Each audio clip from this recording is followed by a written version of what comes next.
دعا صرف اللہ سے مانگنا۔ رسول اللہ صلی اللہ علیہ وسلم نے ارشاد فرمایا، دعا عبادت ہی ہے۔ اس کے بعد آپ صلی اللہ علیہ وسلم نے قرآن کریم کی آیات تلاوت فرمائی، وقال ربکم ادعونی استجب لکم ان الذین یستکبرون عن عبادتی سیدخلون جہنم داخلین۔ ترجمہ: اور تمہارے پروردگار نے کہا ہے کہ مجھے پکارو، میں تمہاری دعائیں قبول کروں گا۔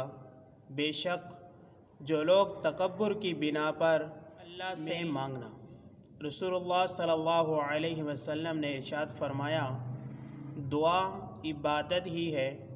اس کے بعد آپ صلی اللہ علیہ وسلم نے قرآن کریم کی آیات تلاوت فرمائی، وقال ربکم ادعونی استجب لکم ان الذین یستکبرون عن عبادتی سیدخلون جہنم داخلین۔ ترجمہ: اور تمہارے پروردگار نے کہا ہے کہ مجھے پکارو، میں تمہاری دعائیں قبول کروں گا۔ بے شک جو لوگ تکبر کی بنا پر میری عبادت سے منہ موڑتے ہیں وہ ذلیل ہو کر جہنم میں داخل ہوتے ہیں۔ نبی اکرم صلی اللہ علیہ وسلم نے ارشاد فرمایا، دعا مومن کا ہتھیار ہے۔ جیسے ہتھیار کے ذریعے حفاظت ہوتی ہے، ایسے ہی اللہ تعالیٰ نے ایمان والوں کی حفاظت کا ذریعہ دعا کو بنایا ہے۔ اس لیے ہمیں خوب اللہ تعالیٰ سے دعا مانگنی چاہیے۔ دعائیں مانگنے والوں سے اللہ تعالیٰ خوش ہوتے ہیں۔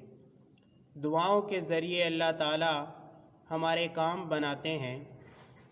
جب کبھی کوئی پریشانی ہو، کوئی چیز چاہیے ہو تو ہم اپنے امی ابو بہن بھائی سے مانگنے کے بجائے اللہ سے دعا مانگیں۔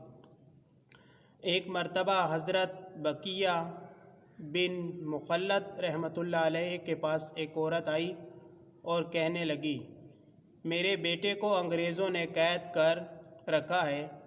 میرا ایک چھوٹا سا گھر ہے، میں چاہتی ہوں کہ اسے بچا کر اپنے بیٹے کو قید سے اس کو بیچ کر اپنے بیٹے کو قید سے چھڑا لوں۔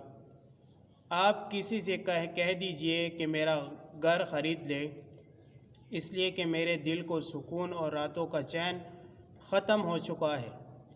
حضرت بقیہ بن مخلد رحمۃ اللہ علیہ نے اس کی بات سن کر کہا، تم جاؤ، میں تمہارے معاملے میں غور کروں گا۔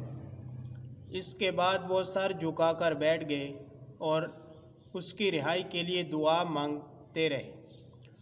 اور اس واقعے کے تھوڑے دن بعد وہی عورت پھر واپس آئی اور اس مرتبہ اس کا بیٹا اس کے ساتھ تھا۔ وہ کہنے لگی، میرے بیٹے سے سنیں اس کے ساتھ کیا واقعہ ہوا۔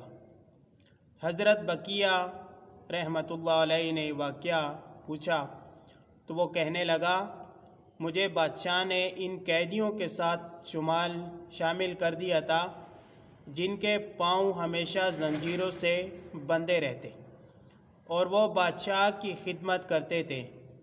ایک دن میں اپنے ذمے کے کام کرنے کے لیے جا رہا تھا، پاؤں میں زنجیریں بندھی ہوئی تھی کہ اچانک چلتے چلتے زنجیر پاؤں سے نکل گئی۔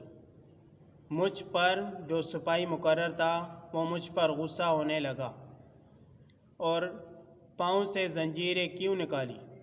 میں نے کہا کہ اللہ کی قسم مجھے پتہ بھی نہیں کہ یہ زنجیر میرے پاؤں سے کیسے نکلی ہے۔ اس پر اس نے لوہے کو پگھلا کر دوبارہ میرے پاؤں میں زنجیریں پہنا دی اور اس مرتبہ اس کی کڑیاں خوب اچھی طرح مضبوط گاڑ دی۔ لیکن اس کے فوراً بعد میں اٹھ کر چلنے لگا تو زنجیریں پھر نکل گئی۔ انہوں نے پھر اسے باندھ لی، لیکن پھر چلا تو پھر گر گئی۔ وہ لوگ بڑے پریشان، حیران ہوئے اور اپنے راہبوں سے اس کے وجہ پوچھی تو انہوں نے کہا کہ اس سے پوچھو کیا اس کی ماں زندہ ہے؟ میں نے کہا ہاں۔ انہوں نے کہا ایسا معاملہ ہوتا ہے کہ اس نے دعا کی ہے اور اس کی دعا قبول ہو گئی۔ پھر راہبوں نے ان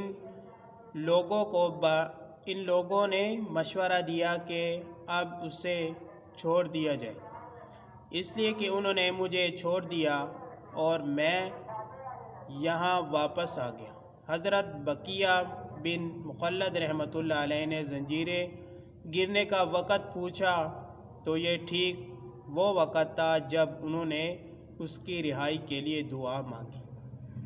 تو اللہ تعالیٰ سے دعا ضرور مانگنی چاہیے کہ آپ کی قسمت میں کیا لکھا ہے، آپ کی دعائیں اسے وہ بدل سکتا ہے۔